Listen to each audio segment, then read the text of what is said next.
Sandali po tayong tumayo at samahan niyo akong basahin ang pagbabatayan ng ating mensahe ngayong umaga. Ito ay matatagpuan sa Bagong Tipan sa mga aklat ng mga taga-Roma, Kabanata 16 at 25 to 27. Ganito po ang sinasabi.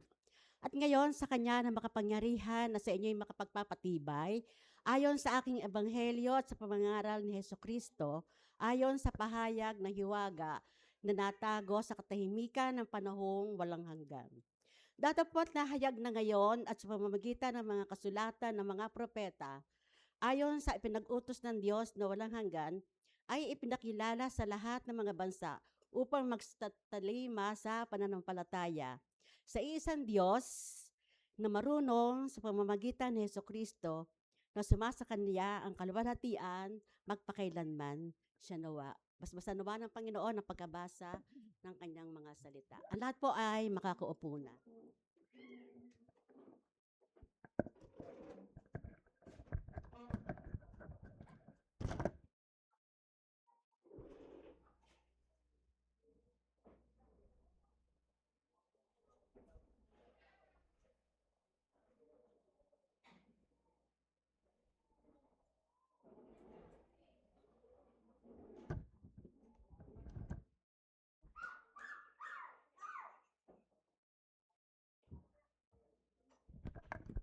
Blessed morning po sa bawat isa sa atin. Sabihin nyo nga po sa katabi nyo, I am glad that you are here.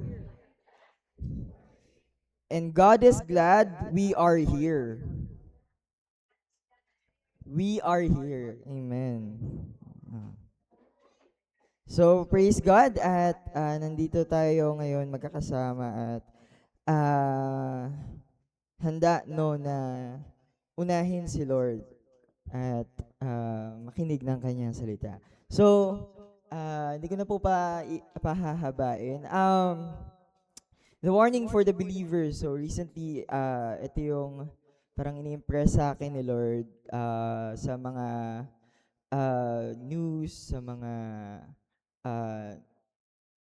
napapansin ko, no, na we as Christians or we as believers often forget. Okay? So, the warning for the believers. So, medyo mabigat yung niya, title niya, warning. Pero at the same time, it's also a reminder for all of us, no? Na hindi natin dapat ito baliwalain dahil ito yung mga bagay na dapat binibigyan natin or pinagtutuunan natin ng pansin as Christians, of course, no? So we don't just go to church and then after balik na sa ating so normal lives which shouldn't be normal. Which yun yung pag-usapan natin ngayon. So sometimes we go to church, we worship God, we post Bible verses, and magugulat tayo kasi behind those actions, merong mga nako-compromise. So let's talk about the first thing, hypocrisy. Or pagiging ipokrito. Or yung iba yung actions mo na pinapakita sa marami at iba yung totoong ikaw. So we can look right on the outside while our hearts drift far from Him. No? So very careful tayo kasi sometimes we might show our devotion publicly pero in private iba tayo. So what I'm saying is kabaliktaran to nung sinasabi natin na yung iba nahihiya in public, pakita na sila ay Christians. Meron namang ibang Christians na ginagamit yung pagiging Christian nila to show an image which is different from their true selves. And that is something we should be alarmed about. No? Sabi dito sa Matthew 23 verse 28, even so, you also even so you also outwardly appear righteous to men, but within you are full of hypocrisy and iniquity. Ang tinutukoy ni Jesus dito ay yung mga Pharisees or mga Jewish leaders, no? Pinapakita nila na somehow sila ay sumusunod sa Panginoon, but at the same time eh hindi talaga. So, nagka-compromise tayo minsan sa flesh, no? We speak the language of faith, but with the same mouth that we use, we curse or we say bad things. Imagine the same mouth that you use to bless or to praise God, eh, ginagamit din natin para mag-slander, manira ng iba, which is not the will of the Lord. So, we are like fruit or para daw tayong prutas na sa labas, maganda, pero sa loob, bulok. So, hindi ganun yung gustong mangyari ni Jesus sa atin. So, we don't want to be hypocrite. Doesn't want us to be hypocrites. Gusto ni Lord merong true transformation sa atin. True transformation. Hindi pakitang tao, no, kundi totoong transformation. And it begins with the heart, with our hearts. So, kung tunay na transform tayo, minsan kasi yung action na pepeke. Pero yung heart natin, hindi. At doon na tumitingin si Lord sa hearts natin. Okay? So, Jesus calls us to a real change that begins within. Kung ano yung tinatanim mo sa puso mo, sa isip mo, yun yung magiging actions mo. That's why it is very important to guard our hearts. Dapat yung finifeel natin sa ating puso't isipan ay salita ng Diyos so that may iwasan natin pagiging hypocrites. No? That's the first. Another thing that we should talk about is being lukewarm or lukewarm faith. No? Ito yung mga tao na umattend ng service at papatuloy sa pagsiserve kay Lord somehow, pero unti-unti yung devotion nila kay Lord nawawala. Wala nang quiet time, hindi na nakakapag-pray kay Lord, and hindi na nagiging fruitful. Kumbaga, hindi na sila nag-grow sa kanilang relationship with God. So, are we still growing with our relationship with God? Kasi kung hindi, baka nagiging lukewarm Christians na tayo. Nanggaling ito dun sa sa Revelations, no? Sabi sa Revelations 3:16, so then because you are lukewarm and neither cold nor hot, I will spew you out of my mouth. Kasi sa kanila, especially sa Church of Laodicea, yung water, no, mahaba yung dinadaanan. So, across those paths, nagiging lukewarm yung tubig. At yung mga tao, niluluwa nila yung tubig na yun kasi lukewarm na siya. So, hindi natin gusto na ganun yung mangyari sa atin, na iluwa tayo ni Lord. Gusto ng Lord na patuloy tayong mag-grow sa ating relationship with Him. Maging fruitful. No? At yung faith natin ay makita, no? By the 9 fruits, 'di ba? Yun yung ating sinusundan na signs na talagang magiging fruitful tayo. Yung 9 fruits of the Holy Spirit: love, joy, peace, patience, kindness, goodness, faithfulness, gentleness, self-control. So, humility and self-control. So, kung merong or kung most of the time may napag-iiwan ng fruit doon or baka nga lahat, baka kailangan nating evaluate yung sarili natin. No? Nire-reject ni Lord yung mga lukewarm Christians. So hindi tayo magiging Zimbabwe. Si Simba uuwi, wala na. No? Patuloy tayong nag-grow sa ating relationship with God. So, the more we grow with our relationship with God, the more we want to serve through the ministry, no, discipleship, much more. Kasi yun yung utos ni Lord. At naunawaan natin yung patuloy. At hindi tayo lumalayo kay Lord. Hindi tayo, kumbaga, sala sa lamig, sala sa init. Pag linggo, Kristiyano, pag Lunes, hindi na. No? Okay? And lastly, our obedience. So, tulad ng sinasabi ko kanina, no, sometimes we profess our faith, but our actions don't align. Yung love natin kay Lord is more than just a feeling.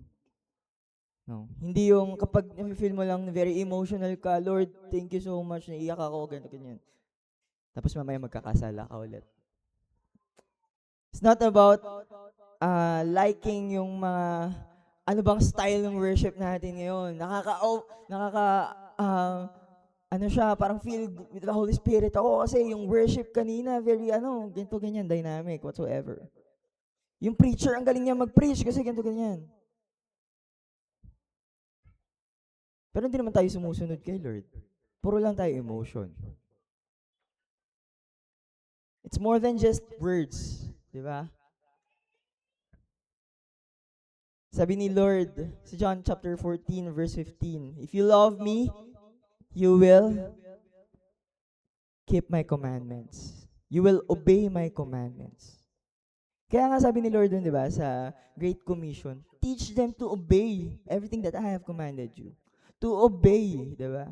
Sundin. Yun talaga yung utos ni Lord. Na ang i-share natin, ang ituturo natin sa kanila, sa ibang tao, is sumunod.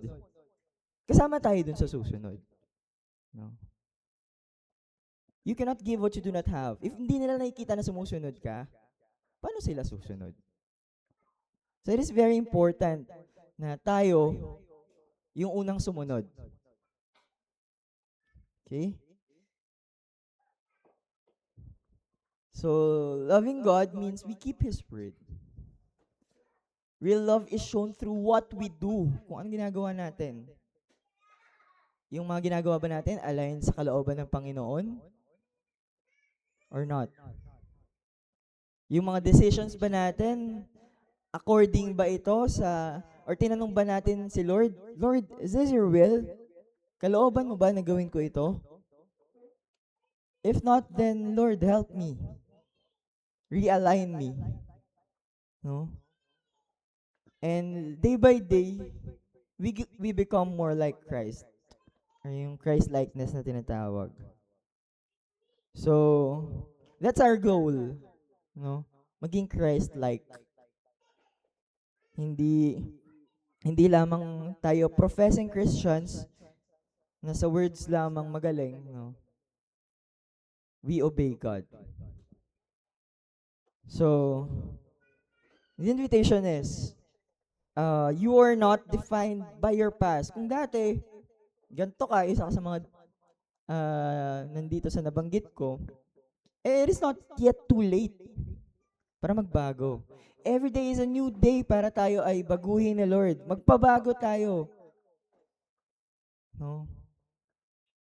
The Lord is still calling you to come back. It's never too late. Unless na lang, baka pag dumating na si Lord, baka sabihin mo, Lord, sana ganito ganyan. Ay, dun, magsisisi ka talaga. Nasa huli nga ang pagsisisi, wala sa unahan, wala sa gitna, nasa huli. Huwag na nating hintayin yung huli. Ngayon, habang may time pa tayo, may opportunity pa na binibigay si Lord sa atin. Let's take that opportunity para magbago. Let's be transformed. Diba? Yun naman yung utos ng Panginoon. Be transformed with the gospel. Yun yung tunay na work of the Holy Spirit sa atin. Na natra-transform tayo. Unti-unti. Diba? Pwede rin radical, katulad ng Apostle Paul. Diba? Imagine from being a persecutor to a preacher, to an apostle. Who could even imagine that, di ba? Na si Apostle Paul, nagmula sa pagiging isang persecutor na dating pumapatay ng mga Kristiyano. Or nagpapapatay ng mga Kristiyano. Pwedeng tayo din, di ba?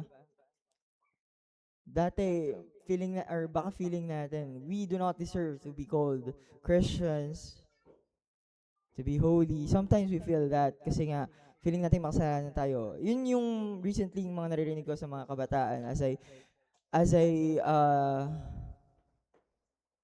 preach every teens fellowship and youth fellowship. Natanong ko, bakit or minsan hindi pa sila sigurado kung ligtas na ba sila or not. Dahil feeling nila, makasalanan nga daw sila. Ganun. But it's not yet too late. God is calling us. God is inviting us. No? Yung past natin, past na yon. Turn your backs to God. And accept Him. Yung pagtanggap natin sa Kanya as our Lord and Savior, hindi lamang yun by mouth, no? Although it is part, but it's not just that. Magpapatuloy yun sa ating patuloy na pamumuhay every day, every single day of our lives, every minute, every hour. Do we pray from time to time?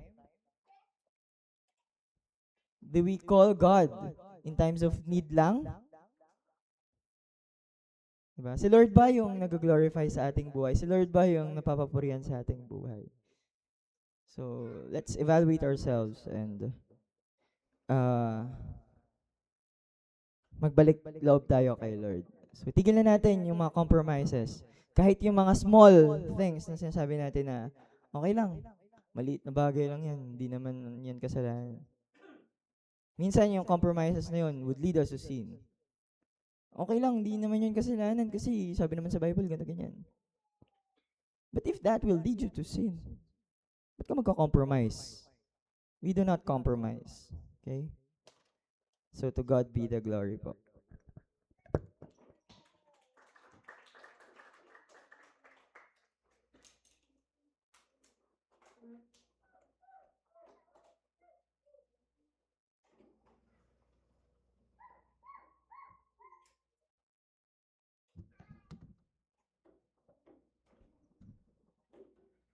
Amen. Praise the Lord.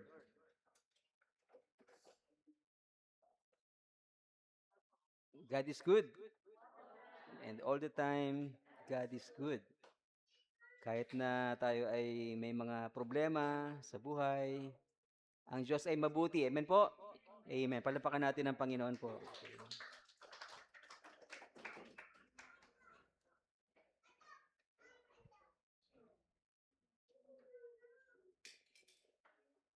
Ang title po ng, hindi actually sa title, no? Merong mga truth na pwede tayong, o pwede nating makita sa ating text na binasa sa Romans chapter 16 verses 25 to 27. So, bago yon tayo sandali.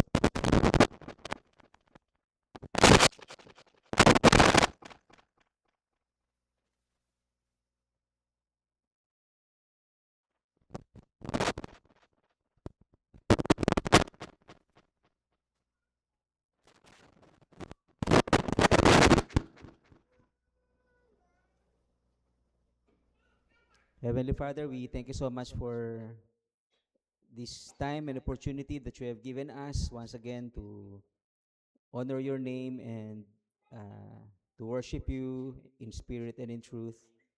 We thank you for the presence of your Holy Spirit in our midst, and we just ask that you guide us as we meditate upon your word, Panginoon. And we pray that you would uh, enlighten us and uh, change us, Panginoon, so that we will become like your Son, Jesus Christ, Panginoon, as you wanted us to be, Panginoon. Salamat po sa umagang ito, sa yung paggabay sa akin, Panginoon, sa pag-preach ng iyong word. Sa pangalan ni Jesus. Amen. Okay. Now, sa ating text ay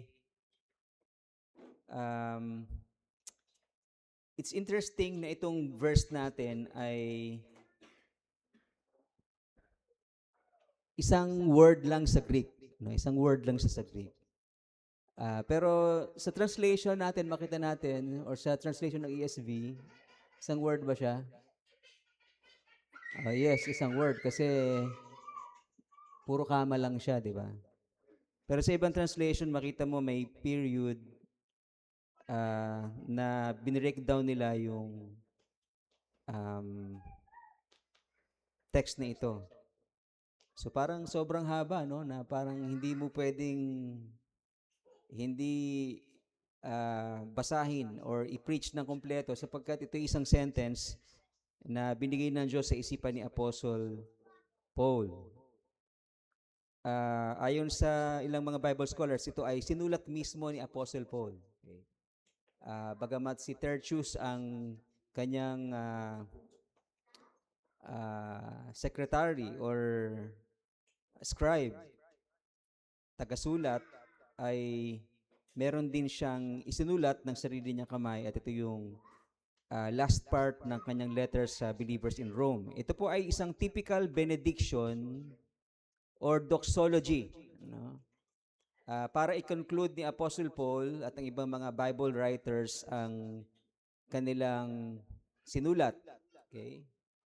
So, at sa Book of Romans, sa sulat ni Apostle Paul sa mga believers sa Romans ay sa Rome, ay 5 hanggang 6 niyang inulit itong doxology na to or benediction na ito. So meaning, meron siyang 5 hanggang 6 na themes, no, na gustong i-address sa believers in Rome. Sa Bible, merong 20 or 30 to 40 na benediction from Old Testament to the New Testament. Now, ano yung truth na makita po natin sa benediction na ito na binanggit ni Apostle Paul? Una po, meron 7 na gusto kong i-share or nakita. Of course, i-run through natin ng mabilisan. God has the power to strengthen the believers. May kapangyarihan ng Diyos na ano? Na palakasin, patatagin ang ating pananampalataya bilang mananampalataya kay Kristo. Romans chapter 16 verse 25. Now to Him who is able to strengthen you. Of course, yung Him doon ay yung God the Father who has the power to strengthen the believers. Okay, strengthen us. Well, ayon sa context, ang tinutukoy kaya binanggit to ni Apostle Paul na ang Diyos Ama ay may kapangyarihan, may kakayanan na ikay palakasin, kayo'y palakasin, ay sapagkat binanggit niya sa context mula sa chapter 14 hanggang 16 ang tungkol sa false teachers. Okay? May mga false teachers sa kanilang time, meron nga ring antichrist in fact, okay, na binanggit ni Apostle John sa time nila at maging ni Apostle Paul. Ang false teachers and antichrist ay present na sa kanilang time. Okay? At dahil doon, kailangan ng mga believers ng strength to overcome deception. Okay? Kailangan ng believers natin, ng mga mananampalataya, sapagkat ngayon din sa panahon natin ay patuloy pa rin ang pangangaral ng mga false teachers at pandaraya ng mga false prophets. Even yung persecution ng Antichrist. At hindi lang binanggit ni Apostle Paul dito ang false teachers, kundi binanggit niya rin yung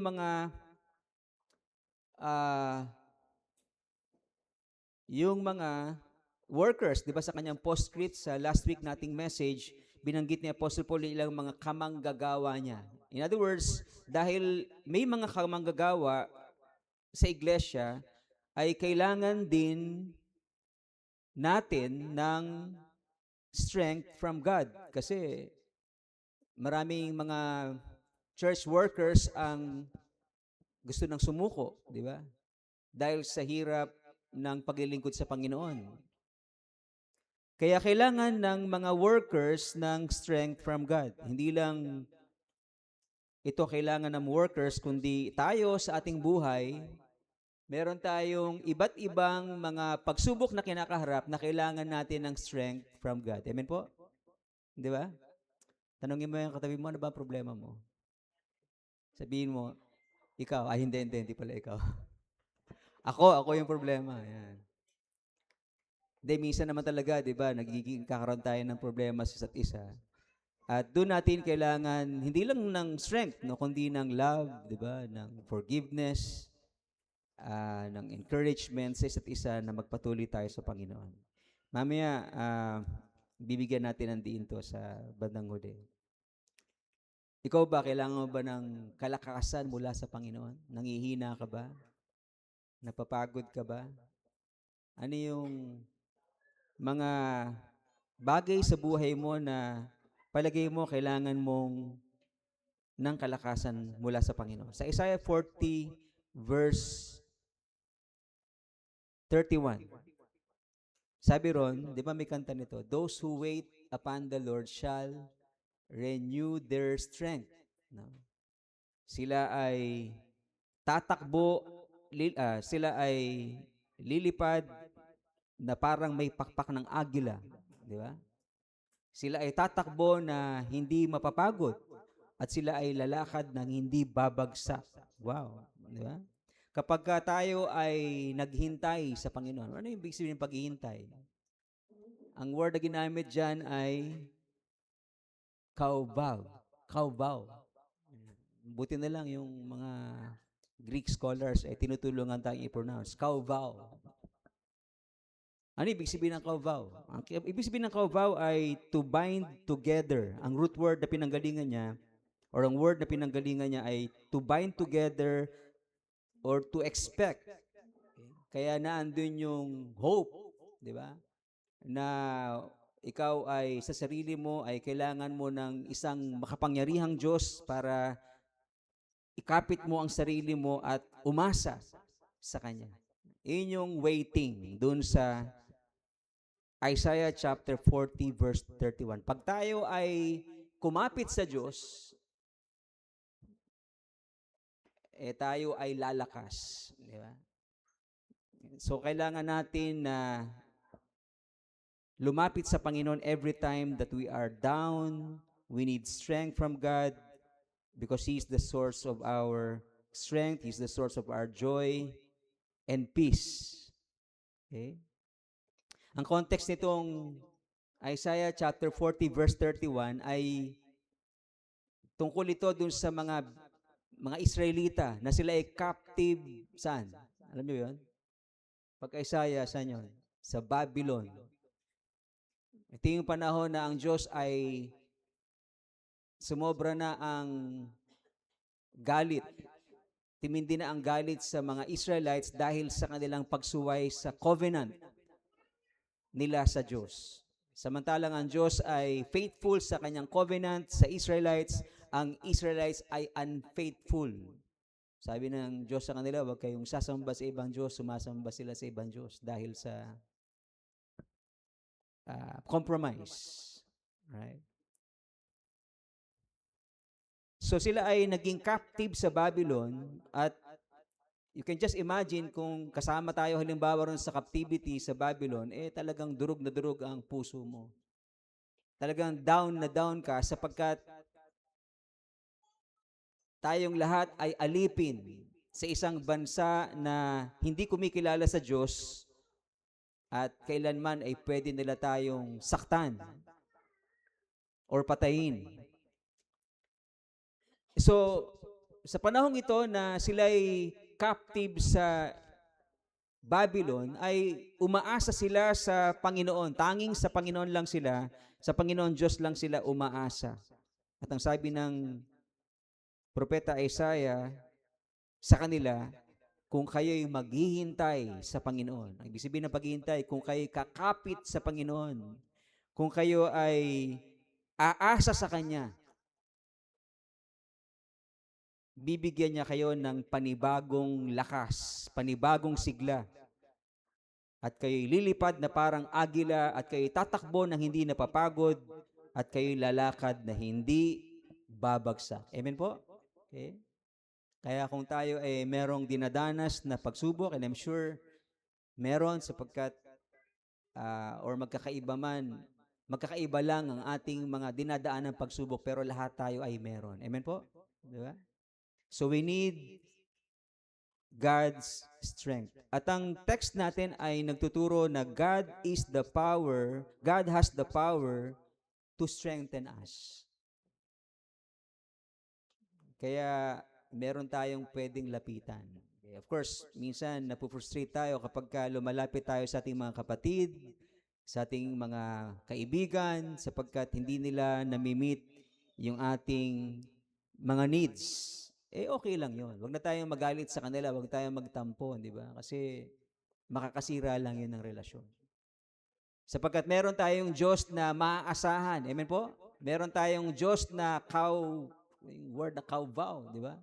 Pwede nating kapitan at pwede nating asahan. Pangalawa na katotohanan dito is that the gospel of Jesus Christ is the means by which God strengthens the believers. Bukod sa yung Diyos ay pwede mong lapitan at siya ay source of blessing, ang means niya para tayo palakasin ay ang gospel. Okay? Ano yun sa ating verse? Verse 25, now to him who is able to strengthen you according to my gospel and the preaching of Jesus Christ. So it is the gospel of Jesus Christ which strengthens us. Okay?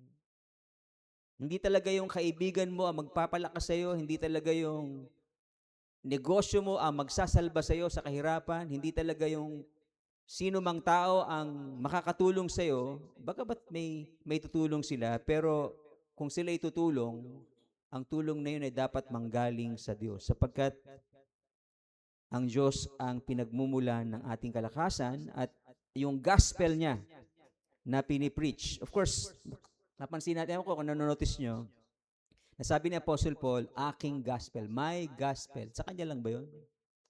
O meron ba siyang inimbento na gospel na iba dun sa mga apostles? Well, ito yung medyo malikot dun sa pag-aaral ng language at saka pag-translate. Okay. Sapagkat sa ibang translation, kunyari halimbawa sa Good News Version, Good News Bible, sinabi ni Apostle Paul, according to the good news I preach. Okay. Hindi according to my gospel, but rather, ang gusto sabihin talaga ni Apostle Paul is that ang kalakasan natin ay nanggagaling sa Diyos sa pamamagitan ng gospel na pinipreach ko, hindi lang ako, kundi ng mga iba pang disciples and apostles na kasama ko, yun ang magpapatatag, magpapalakas sa iyo. Alam mo ba yun? Lumalakas ka ba every time na naririnig mo ang preaching ng gospel? Okay. Yung first time natin, siguro, I'm sure, ako, sa sarili ko, nung first time kong marinig ang gospel, yung aking naintindihan na ako'y makasalanan, ako'y patungo sa impyerno, ay nagkaroon ng sigla nung malaman kong meron akong pag-asa ng kaligtasan sa Panginoon. Di ba? Yung kahinaan, yung pakiramdam ng kawalan ng pag-asa ay mapapalitan ng buong pag-asa sa pamagitan ng gospel na iyong maririnig.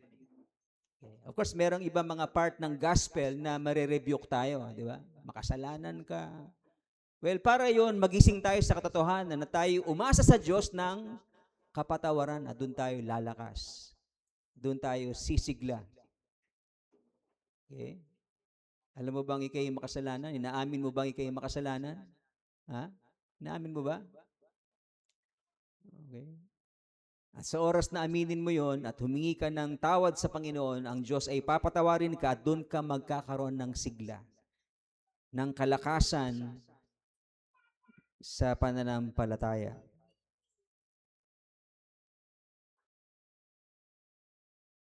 Ang gospel ay pinapalakas ang isang mananampalataya Sapagkat merong good news doon na ang believers ay justified by faith.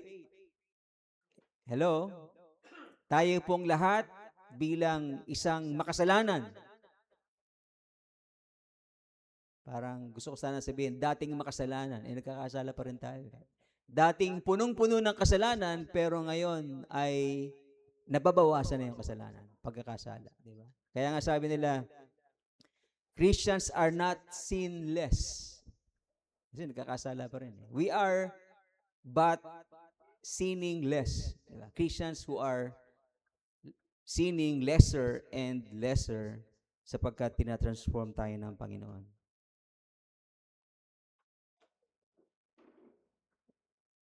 Nagdudulot sa atin ng kalakasan ang gospel sapagkat tinuturo sa atin ng mabuting balita, ang mabuting balita na tayong mga believers ay justified by faith. Therefore, since we have been justified by faith, ano yon? Meron tayong kapayapaan sa Diyos pamagitan ng ating Panginoong Jesucristo. Okay. Sinabi ni Apostle po sa ibang talata na tayo'y dati kaaway ng Diyos. Alam niyo ba yun? Dati tayong kaaway ng Diyos sapagkat ang ginagawa natin ay labag at laban sa kanyang kalooban. Yun ang magkaaway, di ba? Kung ano yung ayaw mo, ayaw niya, gagawin mo para galitin siya, di ba? Dati tayong kaaway ng Diyos, ngunit tayo'y nagkaroon ng kapayapaan sa Diyos dahil tayo ay itinuring na matuwid sa pamamagitan ng ating Panginoong Jesucristo. Paano nangyari yun? Tayo makasalanan, tayo dapat mamatay, bunga ng ating mga kasalanan. Yun ay batas ng Diyos na hindi niya pwedeng baliin. Kailangan niyang patupad ang kanyang batas na tayo ay mamatay, bunga nating kasalanan. Subalit dahil sa habag ng Diyos sa kanyang biyaya, ay gumawa siya ng paraan. Ano paraan yun? Pinadala niya ang kanyang bugto na anak upang siya ang umako nating makasalanan, pati ang parusa ng kasalanan na kamatayan ay inako ng Panginoon upang tayo ay mabuhay. Palakpakan natin ang Panginoon. Okay.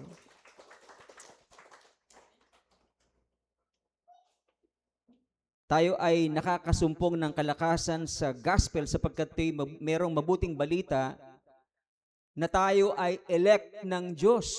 Sinabi ni Apostle Paul yan, di ba? Sa Romans chapter 8 verse 33, who shall bring any charge against God's elect? Wala, di ba? It is God who justifies. Okay? Alam mo ba na ikay elect ng Diyos? Pinili ka ng Diyos sa karamihan. Well, actually, ang election is not more of individual. It's more of collective as a church. Ang tinawag ng Diyos, ang pinili ng Diyos ay church sa pamagitan ng ating Panginoong Jesucristo. Kaya kung sino man ay magsisisi, kung sino man ay sumasampalataya sa ating Panginoon ay magiging part of God's elect. At yun ay isang mabuting balita sapagkat kung ikay pinili ng Diyos, therefore ikaw ay may assurance of salvation. Okay? Meron kang katiyakan na ikay ligtas sapagkat yun ang pangako ng Diyos sa lahat ng mga nagsisi at sumampalataya sa Kanya. Amen po? Yeah. Dapat hangarin ng lahat ng tao na sila'y mapabilang sa elect ng Diyos. Okay? Of course, merong mga debate tungkol sa election. Alright? Pero I do believe na ang election natin ay sa pamamagitan ng Panginoong Yesus. Sino mang sumampalataya sa Kanya, sino mang magsisi at manalig sa Kanya ay binibigyan ng karapatang maging anak ng Diyos and therefore magiging pamilya ng Diyos, parte ng pamilya ng Diyos, parte ng Kanyang kaharian, at parte ng pinili niya upang maging Kanya.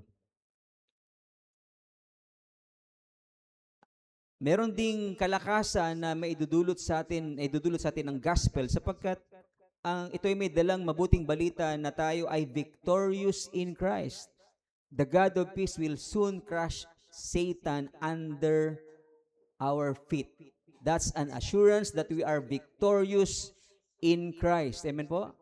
Alright, napag-aralan po natin yan last week at ito'y nagdudulot sa atin ng kalakasan sapagkat alam natin na bagamat tayo ay palaging gustong biktimahin ng kaaway, di ba? Ewan ko kung ilan sa inyo naging biktima ng kaaway ngayong linggong to. Meron ba? Di ba ang diablo ay palagi tayong para siyang leon na umaatungal. Di ba? Roaring like a lion, seeking for someone whom he may devour. Gusto niyang lamunin. No? Ito yung isang metaphor para ipakita ang diablo ay sobrang interesado na ang mga Kristiyano ay pabagsakin. At maraming bumabagsak, di ba? Sapagkat madali tayong matukso. Kung ano yung kahinaan natin, alam ng diablo yun at doon tayo tinitira ng kaaway. Iba sa atin, ang kahinaan ay bisyo. Iba sa atin, ang kahinaan ay sugal. Ang iba sa atin, ang kahinaan ay addiction. Saan? Marami yun, di ba? Addiction sa games, addiction sa mga pinagbabawal na substance. Well, ang diablo ay hindi titigil na ang mga Kristiyano ay pabagsakin. Okay. But God has given us the assurance, the gospel has given us the assurance that we are victorious in Christ. Amen po? Kaya hindi pwedeng pumayag tayo na palagi tayong talunan. Bumagsak man tayo ng minsan sapagkat tayo nadaya ng kaaway at napapayag na tayo ay magkasala. Well, sa susunod, hindi na. Di ba? Alam natin ang ating tinatayuang pananampalataya na hindi tayo masaya sa mga gawang mali. Hindi natin gusto na tayo patuloy magkasala sapagkat binago na ng Diyos ang ating puso't isipan. Amen po? Di ba? Hindi na pareho ng dati ang ating desire. Ang desire na natin ngayon ay sundin ang kalooban ng Panginoon.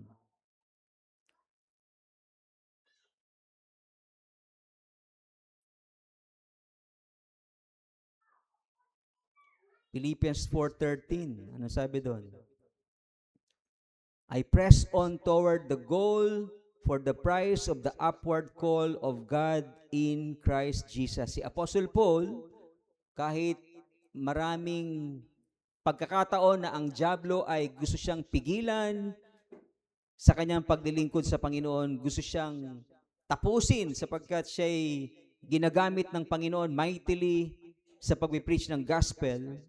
Pinabilanggo siya, pinagbubugbog siya, pinagbabato siya na akala ay patay na, pinakulong siya na hindi na siya pwedeng makalaya, pero sa prison, as a prisoner, patuloy pa rin siyang nagpipreach ng gospel. Kaya sabi niya, I press on toward the goal. Hindi siya nadi-discourage sapagkat alam niya ang tagumpay na meron siya sa Panginoon, ang kaligtasan na meron siya sa Panginoon, kaya pinipreach na yon ng walang humpay. Hindi siya, of course, nakakapagod din naman, di ba, ang ministry. Pero sabi, di ba, sa Isaiah 40, those who wait upon the Lord, those who bind themselves in the Lord and expect from the Lord shall renew their strength. Pangatlong katotohanan is that God revealed this plan of salvation progressively. Sapagkat sa ating text, the preaching of Jesus Christ according to the revelation of the mystery that was kept secret for long ages, but now has been disclosed and through the prophetic writings has been made known. Right? So yung plano ng Diyos, yung preaching tungkol kay Christ ay yung plano ng Diyos ng kaligtasan para sa atin. Okay? Para sa makasalanan. Right? At ang planong yun ng Diyos ay hindi agad-agad ni-reveal ng Diyos. Okay? It was kept in secret for long ages. Naalala natin, di ba, sa Genesis chapter 3 verse 15. Ano yung sabi sa Genesis 3:15? Ha? Doon pinrapisay. Ang tawag ng iba doon ay proto-evangelion. Sapagkat yun yung kauna-unahang gospel na pinreach sa Garden of Eden. Ano yun?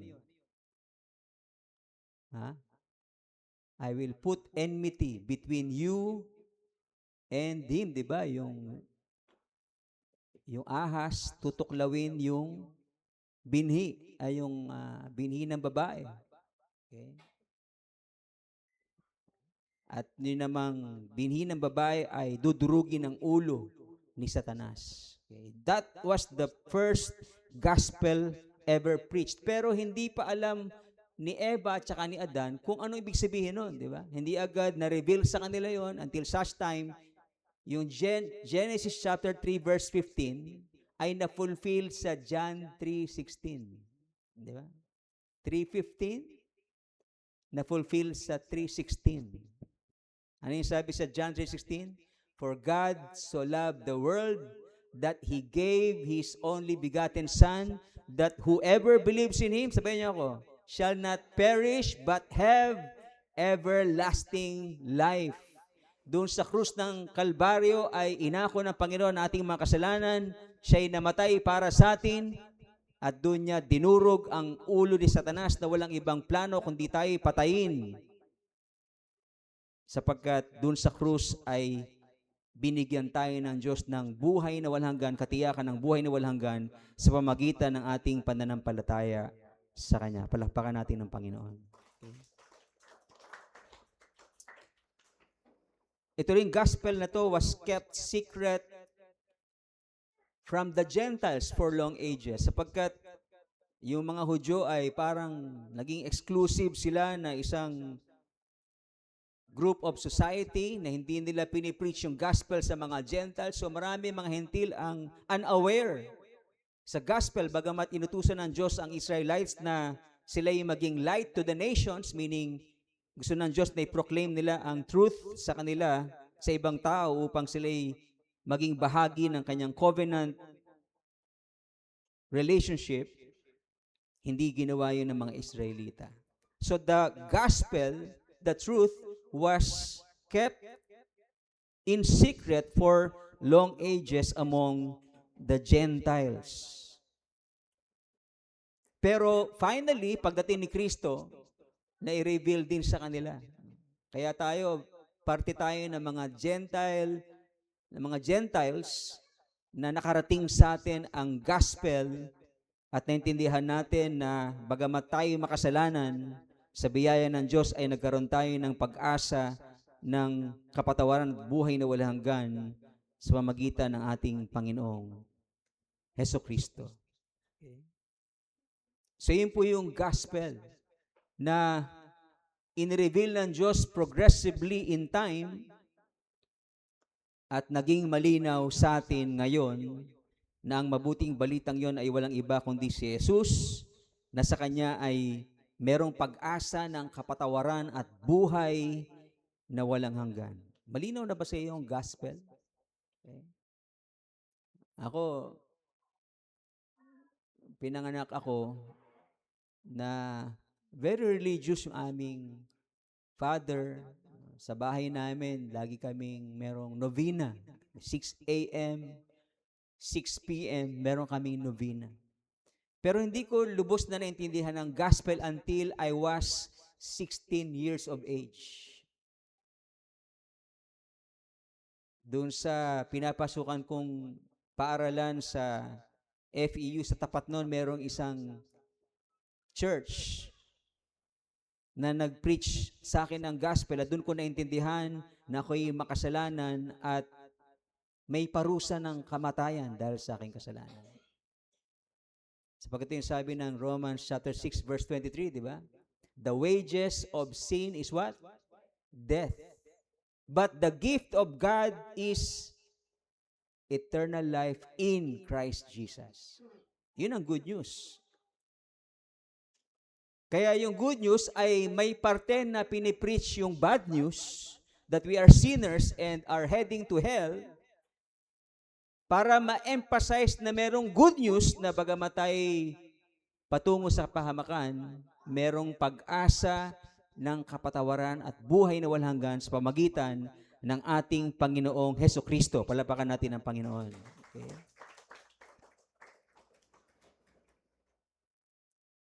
Number 4, God's plan of salvation is what? Was for all people. Yun po yung pang-apat na truth. Jews and Gentiles alike. Sapagkat sabi sa ating talata, the preaching of Jesus Christ according to the revelation of the mystery, okay, through the prophetic writings has been made known to all nations. Ang layunin ng Panginoon Diyos ay maipahayag ang mabuting balita tungkol sa ating Panginoong Kristo sa lahat ng mga bansa. Kaya nga sa Matthew 28, di ba? Sabi ng Panginoon sa mga disciples bago siya umakyat sa langit, ang kanyang commission, go and make disciples of all nations. Preach the gospel to all nations. Yung pong equivalent nun. Alright. Sapagkat gusto ng Panginoon Diyos na ang lahat ng tao ay maligtas. Of course, hindi lahat maliligtas, di ba? Lahat ng tao gusto ng Diyos na maligtas, pero hindi lahat maliligtas. Bakit?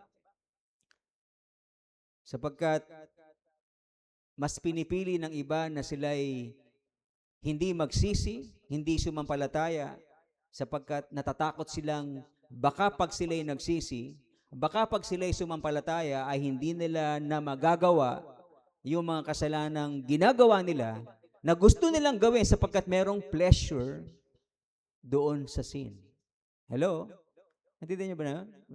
Tatanong tayo, bakit ang hirap mag-win ng tao? Hindi lang sa panahon ng New Testament. Of course, sa New Testament, makita natin, isang preaching lang ni Apostle Peter, 3,000 agad yung naligtas. 3,000 ba yun?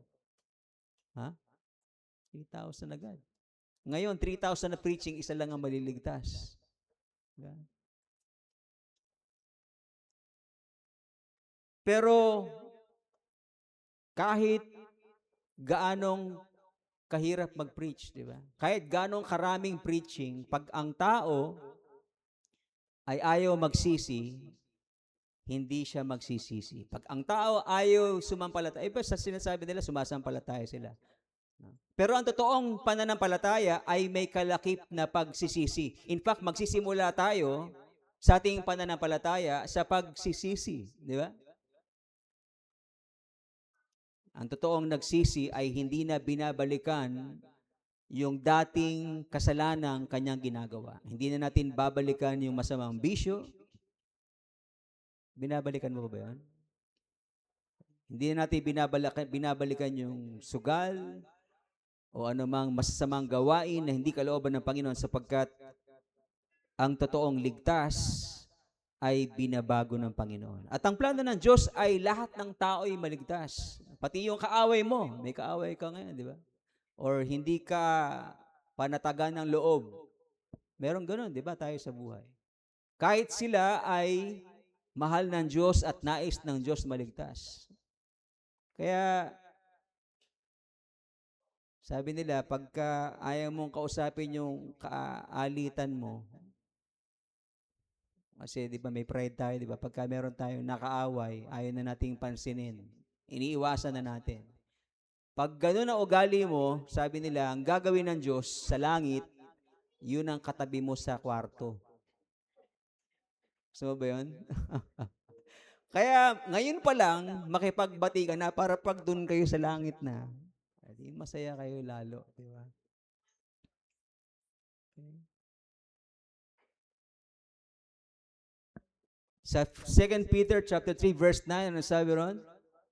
The Lord is not slow to fulfill His promise, as some count slowness,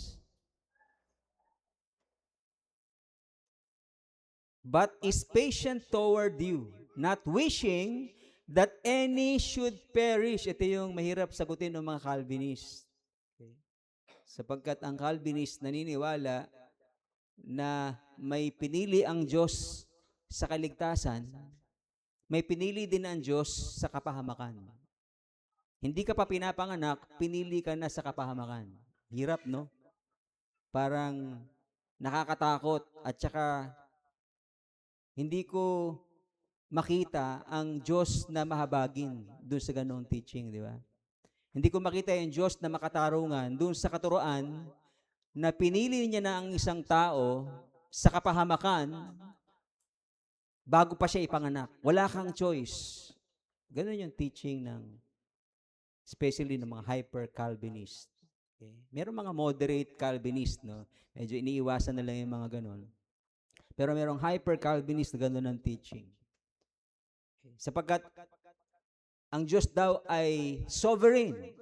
So kung siya ay sovereign, kung ano man ang gusto niyang gawin, magagawa niya ayon sa kanyang kagustuhan. But I do believe na hindi niya gagawin ng isang bagay na contrary to His very nature. Diba? Kasi ang kanyang nature ay hindi lang just. Of course, kailangan niya tayong parusahan dahil tayo nagkasala at ang parusang yun na kamatayan. Pero He's not only a just God. He is also a loving and gracious God. Amen po? Di ba? Kung wala yung grace ng Diyos, lahat tayo patay. Kung walang habag ang Diyos sa atin, kaya tinuturuan niya tayo maging mahabagin para ma-appreciate natin ang kanyang habag sa atin na tayo pinili niya sa karamihan kahit tayo hindi karapat-dapat. Kinanta natin yung kanina, di ba? Kahit hindi karapat-dapat, ay pinili ka niya. So God wants to save all. Pero not all will be saved. Again, di ba? Yun lang mga totoong nagsisi, yun lang mga totoong sumampalataya, at pinaghari si Jesus sa kanyang buhay, sila yung siyang maliligtas. Dapat pagariin mo si Jesus sa iyong buhay. Hindi mo lang siya dapat tanggapin bilang Savior, but receive Him as your Lord. Receive Him as your King and make Him your King. Pag sinabi mong tinanggap mo si Jesus bilang hari, therefore, He must rule over your life. Amen po? Okay. Ikaw ba ay nagsisi na sa iyong mga kasalanan? Ikaw ba ay totoong tumanggap na sa Panginoong Yesus bilang iyong Panginoon? Hindi lang tagapagligtas. Panglima na katotohanan po sa ating talata is that God's plan of salvation includes what? Transformation. Ilan yung transformation? 4, di ba? Transformation. Okay. Parang 3 beses na yata natin narinig to for the last few weeks, di ba? Na gustong ulit-ulitin sa atin ng Panginoon ng katotohanan that God is not only interested in saving you, God is especially interested in transforming your life. Okay? Kaya hindi pwede na sa isang believer ay hindi makakaranas ng pagbabago sa kanyang buhay. At least kahit isang ugali lang mabago sa iyo. Di ba? Sapat na yon na ebidensya na ikaw ay ligtas, ikaw ay elect, part ng elect ng Diyos, kung merong transformation na nangyari sa buhay mo. Okay? Hindi yung panlabas. Okay? Pwede nating dayain yung panlabas, pagandahin yung panlabas, interesado ang Diyos sa pagbabago ng iyong puso. Amen po? Alright? Yung dati nating matigas ang puso, yun ang binabago ng Diyos upang kanyang palambutin at tayo matutong sumunod sa kalooban ng Panginoon. Asan yung transformation sa ating text, di ba? Ano sabi ron? Yung gospel na pinipreach ni Apostle Paul tungkol sa ating Panginoong Kristo ay magdudulot ng obedience of faith. Okay? So pag ikay ay nagsisi, sumampalataya sa Panginoon, magiging masunurin ka na. Dahil meron kang pananampalataya na magiging masunurin ka na sa kalooban ng Panginoon. Hindi gustong ituro ni Apostle Paul dyan na ang susi sa kaligtasan ay obedience. Hindi po ganun ang gusto ituro ni Apostle Paul dyan. Kundi yung pananampalataya ay magre-resulta ng pagsunod. Right? Faith will result in obedience.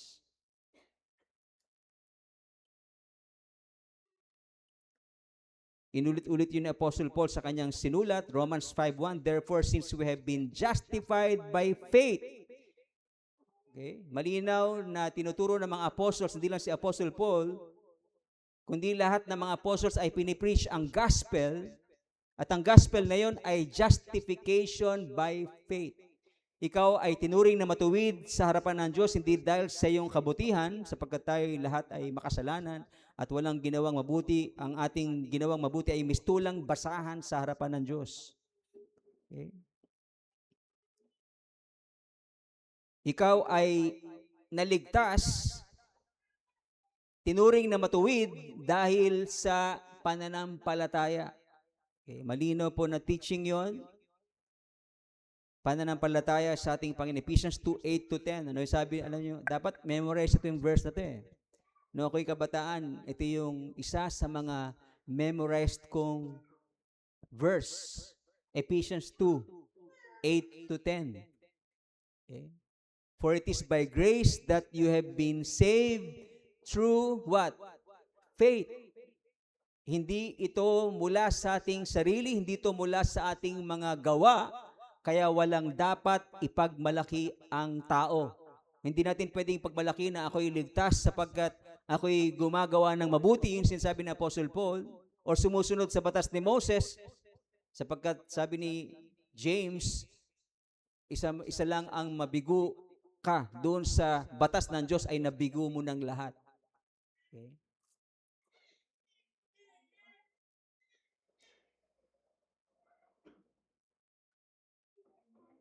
So ang kaligtasan natin ay hindi mula sa ating sarili, it is the gift of God. Kaloob ng Diyos ang kaligtasan. Regalo ng Diyos, John 3:16, di ba? God so loved the world that He gave His only begotten Son, whosoever believes shall not perish but have everlasting life. Yung everlasting life is a gift from God to anyone who believes. Pero sa verse 10, karugtong nun, we are His workmanship created in Christ Jesus for good works. Sapagkat yung good works ay inaasahan na ng Diyos sa atin noon pa man. At ngayon ikay na born again na, ngayon ikay na kay Kristo na, created in Christ Jesus, therefore, ine-expect na sa iyo yung good works na yon na inaasahan ng Diyos ever since. Ever since pa lang, ang gusto na ng Diyos sa lahat ng sangkatauhan ay gumawa ng mabuti, sumunod sa Kanya. Pero failure ang lahat ng tao sa pagsunod sa kalooban ng Diyos. Walang sino man ang matuwid. Wala kahit isa. Yun sinasabi ni Apostle Paul. At yun ang katotohanan, di ba? Lahat tayo ay bigo, hindi nakasunod sa Panginoon Diyos.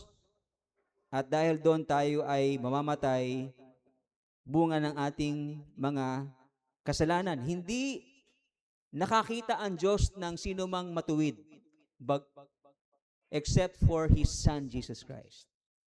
Okay? At dahil tayo ay na kay Kristo na, ang inaasahan ng Diyos sa atin ay lumakad na dun sa katuwiran ng ating Panginoon. Tayo ay lumakad ng merong paggawa ng mabuti, pagsunod sa kalooban ng Diyos, ngayon tayo'y na kay Kristo na. Alright? So magsisimula muna yung pananampalataya, at kapag ikay sumampalataya, babaguhin ng Diyos ang iyong puso at ikaw ay makakagawa na ng mabuti. Yan po yung katotohanan. Kaya nga, mahalaga na lagi nating alalahanin yung order of salvation. Alam mo ba yun? Merong pagkakasunod-sunod. Kung gusto mong matiyak kung ikay ligtas na, merong kadapat maranasan sa buhay mo na magkakasunod. Yung pagkilos ng Diyos at saka yung tugon mo sa panawagan ng Diyos, yun ay magkasama dun sa order of salvation or ordo salutis. Ba't may mga ganyang salita pa kasi, no? Ordo salutis. Ano ba yun? Ano ba, nakakain ba yun? Ordo salutis. Latin word kasi yung mga Greek, mga maraming Bible scholars doon sa mga Latino. Okay? Nung na-preach yung gospel sa kanila. Okay? So ano yung order of salvation? Una, God will draw the sinners to His Son. Yun po yung sinasabi ng Panginoon, di ba? Sa John chapter 6, verse 44. Unless the Father draws you, you will not come to me. Okay? So ang Diyos ang kikilos para ang isang makasalanan ay ilapit siya sa Panginoong Yesus. Okay? Naranasan mo ba yun sa buhay mo? Na ikaw ay minsang inilapit ng Ama sa kanyang anak. Of course, ang anak ay nasa kanyang trono, di ba, sa heaven. Nung siya'y nag-ascend, umakyat siya, naupo sa kanan ng kanyang Ama. Sa trono. Sa kanyang trono. So, saan tayo pupunta? Saan tayo dadali ng Panginoon? Sa kanyang trono? No. Sapagkat ang Panginoong Yesus ay ine-embody ang gospel. The gospel is the embodiment of Jesus Christ. So whenever the gospel is preached, okay, then the Father is drawing people to the messenger so that they'll be able to hear the gospel of the Lord Jesus Christ. Ganun po ginagawa ng Ama para ilapit ang isang makasalanan sa kanyang anak. Tatawag ang Ama ng isang preacher, o i-preach mo yung gospel. No? Okay, college, nag-aaral ako. Doon ako talaga, especially noong 1989, doon ako talaga, I'm sure, doon ako talaga kinonvict ng Lord at binalik sa Kanya. Okay? At naging straight sa Kanya. Magmula noon, talagang very bold ako sa pag-preach ng gospel. Pinupuntahan ko yung mga classmate ko nung elementary para i-share ang gospel sa kanila, yung classmate ko nung high school sa Nasugbu, yung elementary classmates ko sa NBP. Sa lugar nyo, doon sa may banda kaila Loyola. Ha? Meron kaming bina-Bible study doon. Okay. At pinipreach yung gospel. So ang Lord ay magpapadala ng gospel proclaimer, preacher sa'yo. Of course, naranasan natin yun, di ba? In fact, itong araw na to ay isang pagkakataong binibigay ng Diyos sa sino man sa atin na maaaring hindi pa nagsusuko ng kanyang buhay sa Panginoon, hindi pa siya nagsisisi ng totoo, at kailangan niyang ipahayag ang kanyang pagsisisi at pananampalataya. Ito yung pagkakataon na binibigay sa iyo ng Diyos para ilapit kanya sa kanyang anak, upang ikay humingi ng tawad at pagsisihan ng iyong mga kasalanan at magbalik loob sa Diyos. Okay. At pagkatapos nun, syempre, pag na-preach na sa iyo yung gospel, ang Holy Spirit ay kikilos para ikaw ay i-convict sa iyong kasalanan. Kaya yung preaching nakakatusok sa puso. Nung si Apostle Peter ay nag-preach nung pagkatapos ng Pentecost, yung mga libo-libong mga lalaki na nakikinig ay were cut to the heart. Yun ang sabi sa Book of Acts. Parang tinusok, parang hiniwa yung kanilang puso ng preaching ng gospel. Ganun yung preaching, masasaktan ka. Pagka ang preaching puro lang, yung makaka-feel good na preaching, hindi yung pure gospel. Diba? Meron mga ganun preachers na paborito ng mga tao sapagkat siya ay very encouraging. Wala kang maririnig na parang rebuke. Hindi ganun ang gospel. Ang gospel ay merong Holy Spirit's conviction sa iyong kasalanan. Kaya sa preaching, ipine-present yung sin and the consequences of sin. Okay? Upang tayo ay i-lead ng Panginoon sa repentance. Okay? Yun yung pang-apat, di ba? Pagkatapos kang i-convict ng Holy Spirit, yun na yung pagkakataon mo para kay tumugon sa Diyos ng may pagsisisi.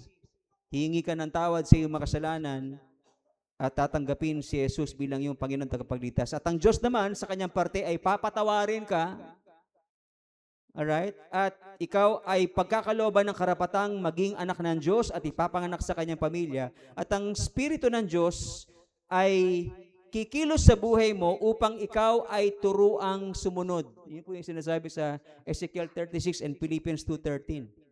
So tinan niyo po yung order of salvation. Sino ang talagang kumikilos dyan? Ang Lord, di ba? Ang Lord ang talagang gumawa ng paraan para maligtas ka. Ang kailangan mo lang gawin ay magsisi.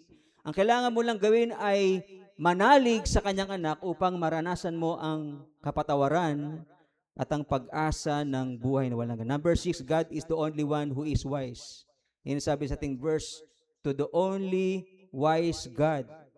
James 1:5, if anyone lacks wisdom, let him ask God, who gives generously to all without reproach, and it will be given him.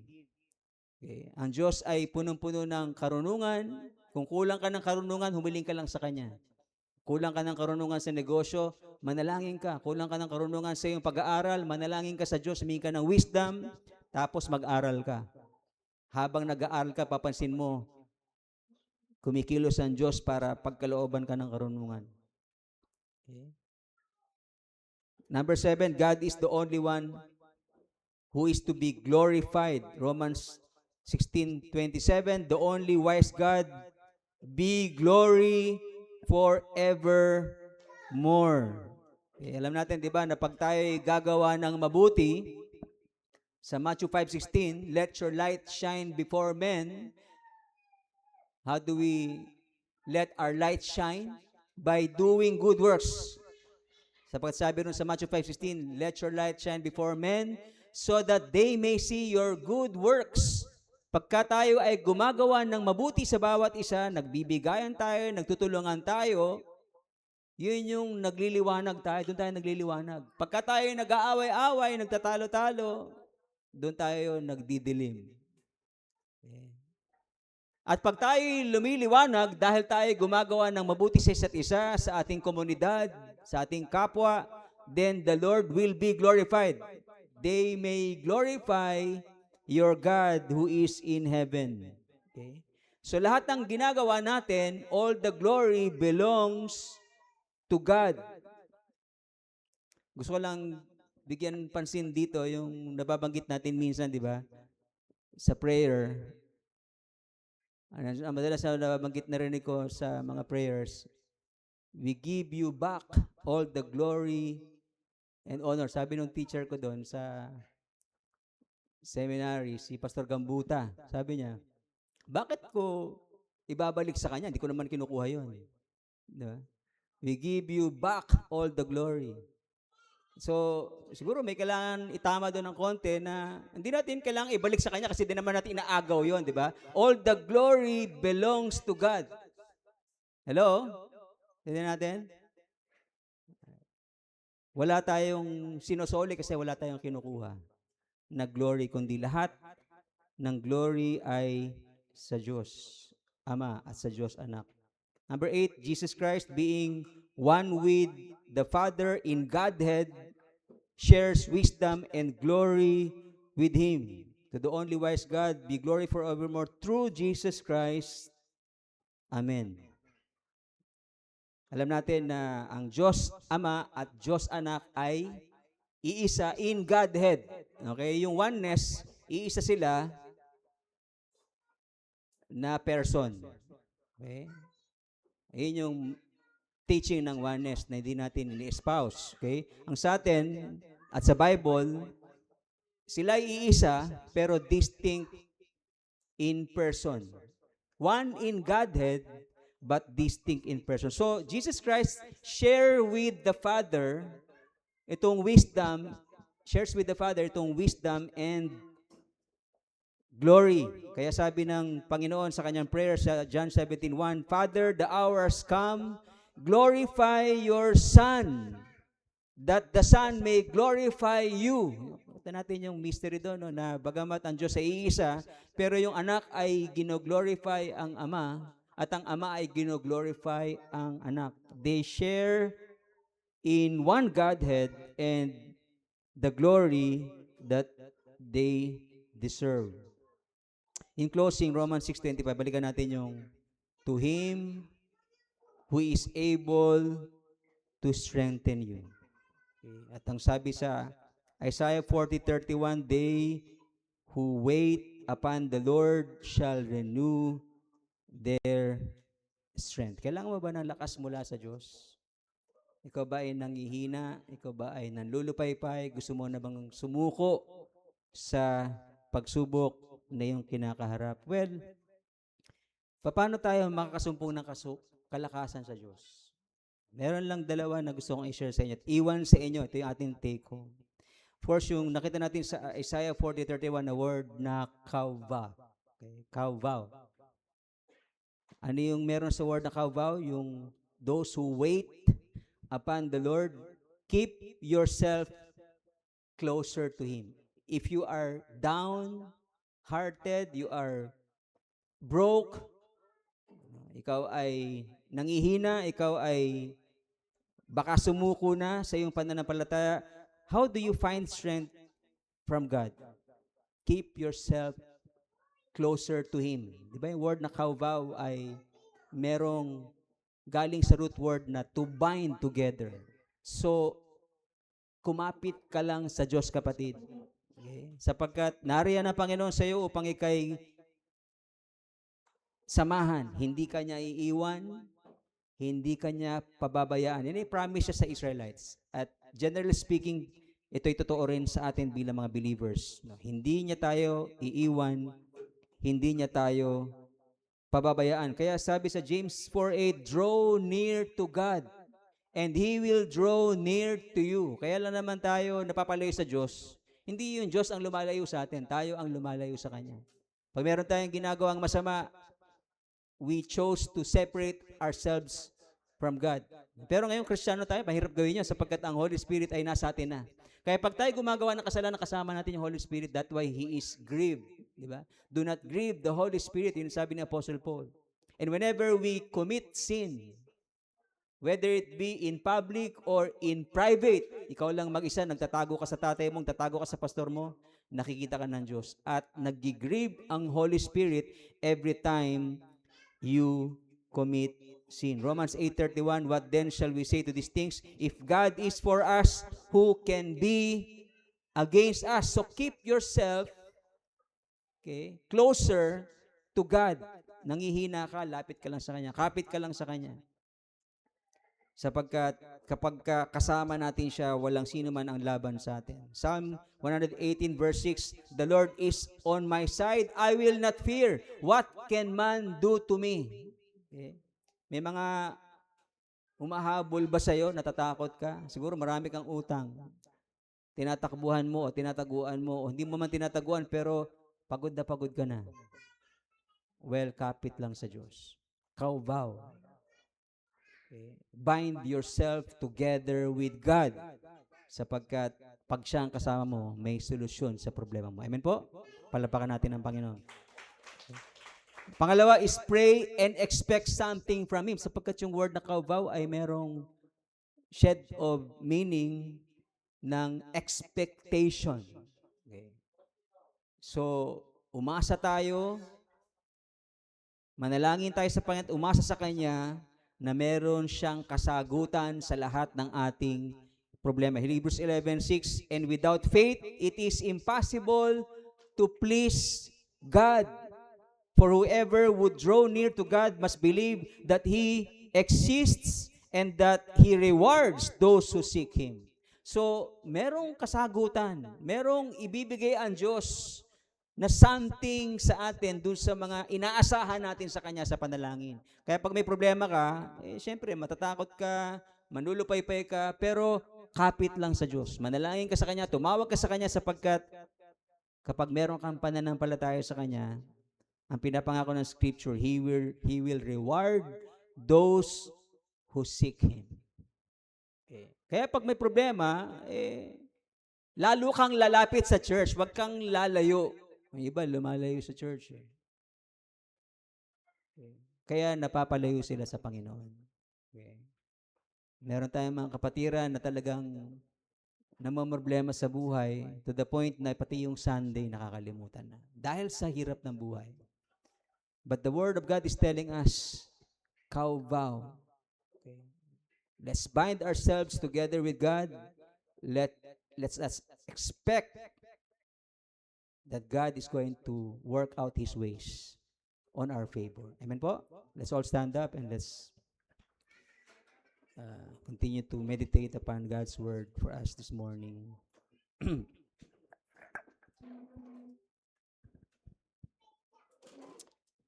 Tayong lahat ay yumuko at tayo pumikit at patuloy natin damhin ang presensya ng Diyos pamagitan ng kanyang Holy Spirit. The Holy Spirit